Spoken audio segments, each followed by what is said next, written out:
Terminamos una semana intensa en lo local con importantes correcciones dentro de la nueva curva soberana en dólares.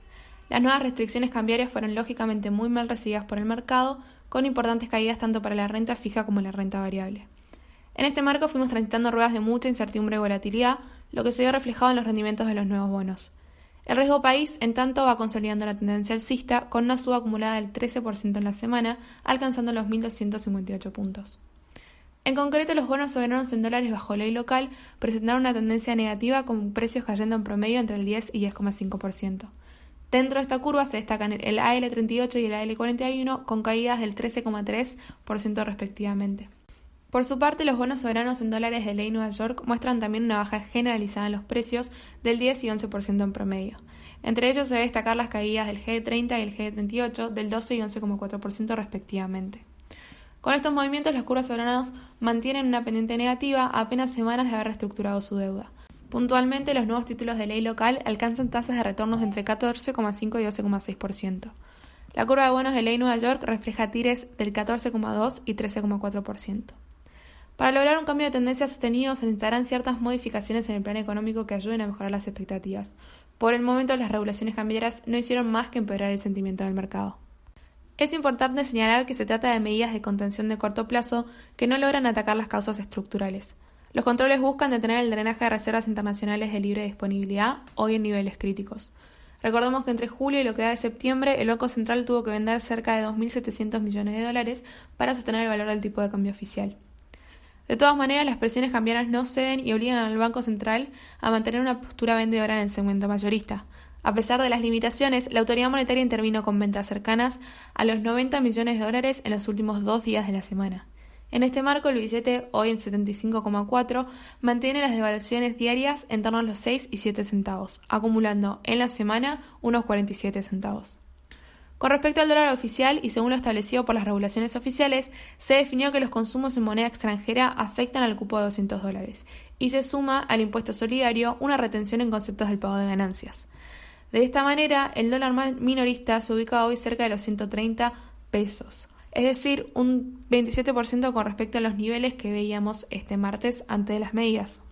En este marco y a pesar de las intervenciones, el contado subió 9% y el MEP 7% en la semana, llegando a valores de 137 y 129 pesos respectivamente. Con estos precios, la brecha ya se ubica en niveles del 77 y 82%, acercándose a los niveles alcanzados en agosto. Habrá que estar atentos a la dinámica de ventas o compras de reservas en la semana que viene, donde de persistir las ventas entraríamos en un escenario más complicado. A su vez, también tendremos que seguir de cerca la evolución de la brecha, ya que de acrecentarse veremos mayor demanda en el dólar ahorro y oficial. Las acciones locales no fueron la excepción a las fuertes correcciones. Las restricciones impactaron negativamente en las perspectivas de las empresas argentinas que ya venían muy golpeadas por el difícil contexto económico actual, principalmente por las nuevas condiciones de refinanciamiento de la deuda corporativa. Las señales del gobierno fueron claras en torno a una mayor intervención y peores condiciones de inversión. En este escenario, el Merval sufrió importantes pérdidas, retrocediendo casi un 10% en la semana. Incluso llegó a ubicarse por debajo de los 40.000 puntos este jueves. Finalmente, con una leve recuperación este viernes, el índice cerró en torno a los 41.000 puntos en pesos. En lo que va del mes, acumula una baja del 12%. Medido en dólares SL, nos encontramos hoy en torno a los 300 puntos, con una caída del 9,5% en la semana y el 16% en lo que va del mes. Las mayores correcciones fueron para el sector bancario, con correcciones entre el 17 y 15% en la semana. Entre ellos destacamos a Superville, Galicia y Banco Francés, con caídas entre un 17 y un 13%. A su vez, papeles como Aluar, TGNO y Comer retrocedieron cerca del 10 y 12% en la semana.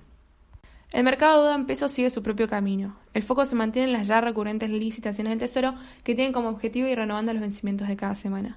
Esta vez la estrategia de rollover le permitió conseguir aún más de los fondos necesarios para cubrir los vencimientos. Puntualmente se adjudicaron casi 93.000 millones de pesos en lo que fue la segunda colocación de entre las 3 programadas para el mes en curso. La siguiente será recién el 28 de septiembre. En este marco, el impacto de las nuevas restricciones en la curva soberana en moneda local fue menor. La tendencia de esta semana fue mixta, con algunas correcciones, pero de no más del 0,5 y 7% en promedio. Si nos concentramos en los movimientos dentro de la curva SER, las bajas se fueron acentuando en los bonos de mayor duration, con rojos hasta el 2 y 2,5% en la semana. En estos títulos observamos una curva completamente normalizada, con tires reales que promedian el 1% en la parte corta, el 4% en la media y casi el 7% en los de mayor duration. En cuanto a la macro, la agenda de la semana nos dejó el dato de inflación correspondiente al mes de agosto. Según los números publicados por el INDEC, el nivel de precios aumentó al 2,7% con respecto a julio y alcanzó una suba del 40,7% en relación al mismo mes del año pasado. La cifra mensual fue acorde a lo estimado por los diferentes analistas del mercado y se ubicó por encima del 1,9% de julio, entendiendo que varios sectores de la economía retomaron la actividad este último mes. De a poco se va consolidando la aceleración de los precios y se espera que esta dinámica se mantenga o profundice en septiembre. En el acumulado del año el índice alcanzó el 18,9%. Por otro lado, llegamos al cierre de una semana volátil para los mercados internacionales. En Estados Unidos las perspectivas del ritmo de recuperación económica son todavía inciertas y el retraso en la llegada de nuevos estímulos fiscales empeora el sentimiento de los inversores. Las acciones tecnológicas que venían liderando la recuperación hasta agosto van perdiendo fuerza y ganando en términos de volatilidad. Esta semana, puntualmente, papeles como Apple, Amazon y Facebook acumularon bajas de entre 2 y 2,5%. En este sentido, observamos una tendencia negativa en los principales mercados de referencia de Estados Unidos. Destacamos los rojos del S&P del 0,7%, del Nasdaq y el Dow Jones en 0,6 y 0,1% en la semana. Cabe señalar que la atención en la semana estuvo en gran parte en la reunión de política monetaria de la Fed, donde se anunció que las tasas de interés se mantendrán dentro de los mínimos actuales del 0 y 0,25%.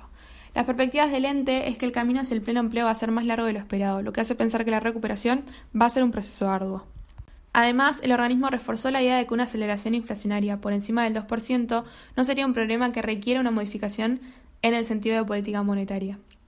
En este contexto, considerando la tasa de los bonos soberanos a 10 años de Estados Unidos, observamos un retroceso de un punto básico, ubicándose en 0,69% esta semana.